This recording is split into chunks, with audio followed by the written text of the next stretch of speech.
Good morning, everyone. It's Friday the 13th, 2024, year of our Lord Jesus Christ. Friday the 13th, scary day. It's going to be scary for the people who are in this video. This is from the school board meeting on Monday. I know it took a little while for me to get this video up and running, but we have it now. And I'm going to go ahead and play it for you. And I want you to pay attention. I cover three things, and I'll stop it as we go through it. But this isn't going to be a long video, so I'm going to go ahead and get started. I just wanted to get this to you because I told you I'll show you what's going on in these school board meetings. Okay, here we go. It's all the fun's over. Since I'm up. So the parents have been asking about Cesar Chavez Elementary and what's happening with that. The rumor is that there's a 900 unit apartment complex that's going to go up.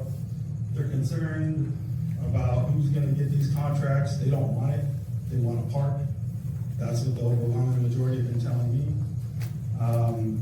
And they're concerned. They're concerned about your real estate background and how that might be playing into it, and then the obvious relationship between the mayor's office. So that's something. This is what the parents are bringing up to me. Okay.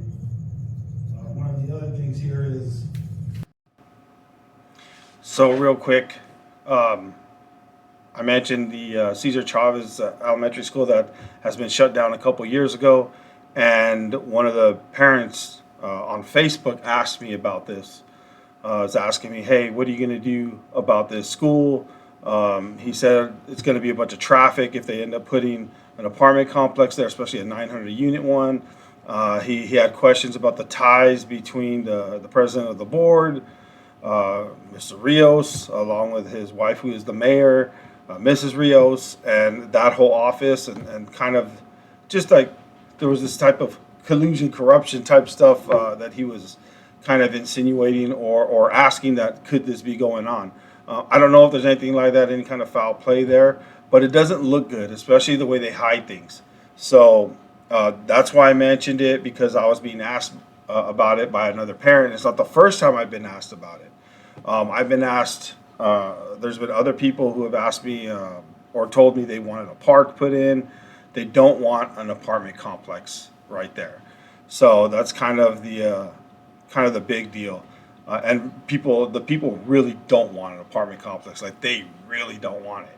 And this is where I think the board needs to have a meeting, like a town hall meeting at the school, for the parents to come in and voice their opinions on this. I mean, they're the ones who elected them, so the parents are the ones they should be talking to, and not just going and making plans on their own without involving the community. So that was why I brought it up. Okay. So they want to know what's going to happen with that. I think we all kind of want to know. What happened at John Glenn, the football?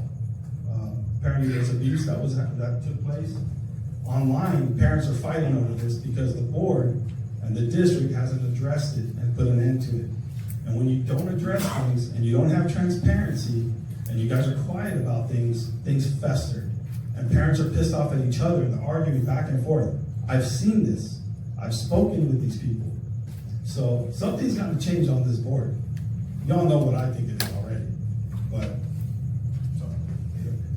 something's got to change. Something's got to be done. That time going by fast. Okay, so right here, I made mention of, it was an abuse thing. There was an article written on it, and the article claims that they went to the district and tried to get a response to what had happened, and that the district said no comment. They didn't want to comment on it. So that in itself is a problem. They could have ended the discussion right there. They did end up firing two of the coaches, and they addressed it. They lost like half the team. They ended up transferring out to other schools, and where where John Glenn had a pretty good football team, or one certainly on the rise. Now they're trying to repair the damages of what happened. So they did lose some key players, and it hurts. And now they got to try to go without it. But the sad part is that this wasn't addressed early on by the board. And this is where it comes down to, hey, just do what's right for the parents and the children. The right thing to do is, hey, this was an issue. It was brought to our attention. We handled it. We're moving forward. we're sorry that it happened, and we want to make sure these type of things aren't going to happen again. And we're setting the tone to let people know, you do this, you're gone. So that's something that was actually taken care of, but they just didn't want to talk about it. And it's why hide stuff like this? There's no reason to. So that was another thing that has come up from parents. The other thing is, how will the board fight against AB 1955? I haven't heard anybody even talk about it. So how is this board going to protect the parents' rights? Or do you believe children should keep secrets from their parents and the school district should make sure they keep those secrets? Nobody's coming out publicly and talking about this stuff. None of you are. I am. That's why I need to be on this board. Because I'll make the changes. I talk about bringing the Bible back into schools, which is very important to me. But I can see why you guys don't want it. Because then you would have to lead and conduct yourself with the morals that are taught in the Bible. So why would you want the Bible in school? You can't live by those morals. It's very frustrating to me. We've caught lies, right? Public lies. No one does nothing. No one asks for resignations when they're deserved. The other thing is, I wondered about that. Why? Why hasn't no one asked for your resignation? Why not? Is it because there's other improprieties that are going on that you know about? Like maybe living outside the district? Maybe that's something? So there's things that are going on this board that are not even up to code. And you guys know this stuff. And it's interesting that you came after me about my signs, but yet you won't take care of the situation about a board member living outside the district. And by the way, you should get permission to put those signs up before you put them up. Because I've been talking to the people that you're putting signs up and you don't have the permission.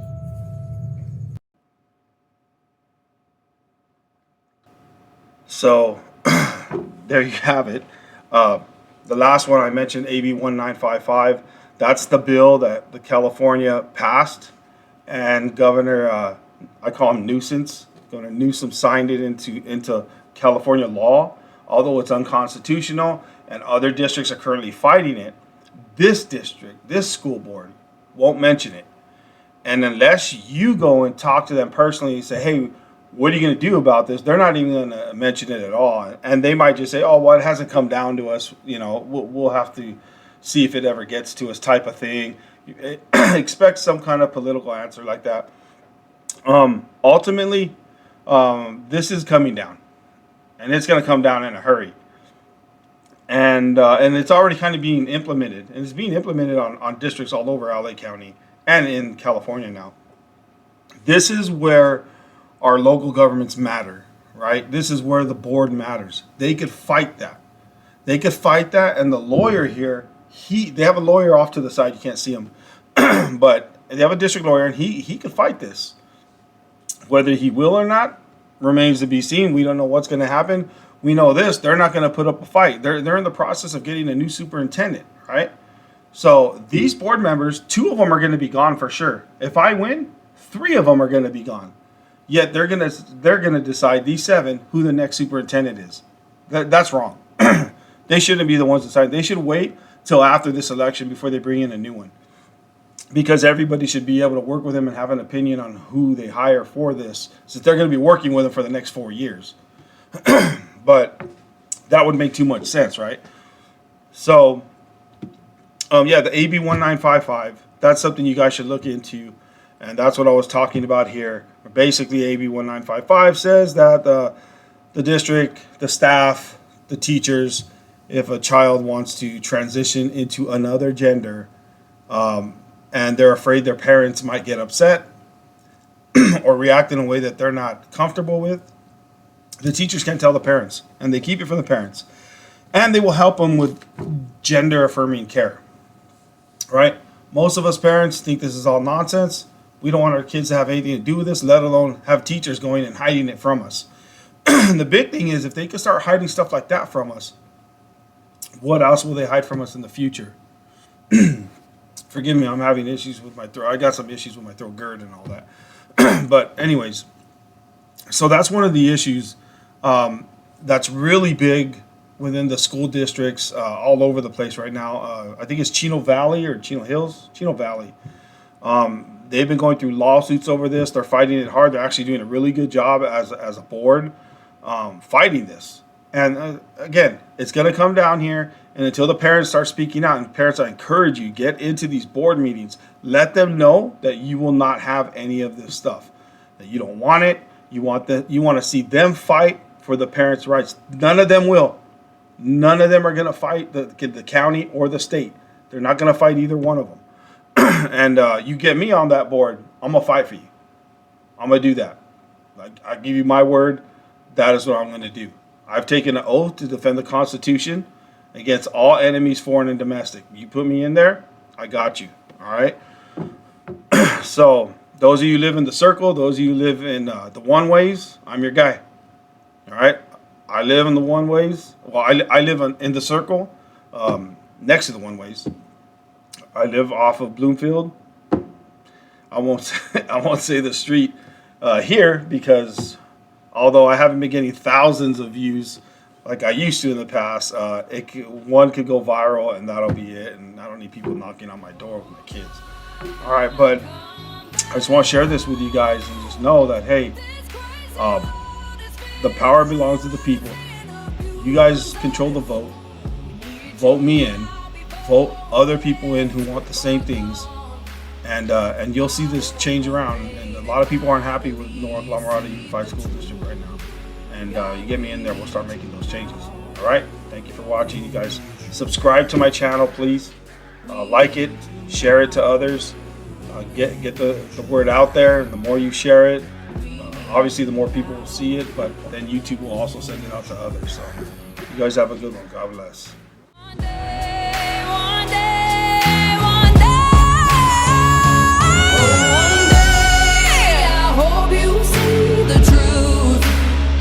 This puppet show stays on because of you.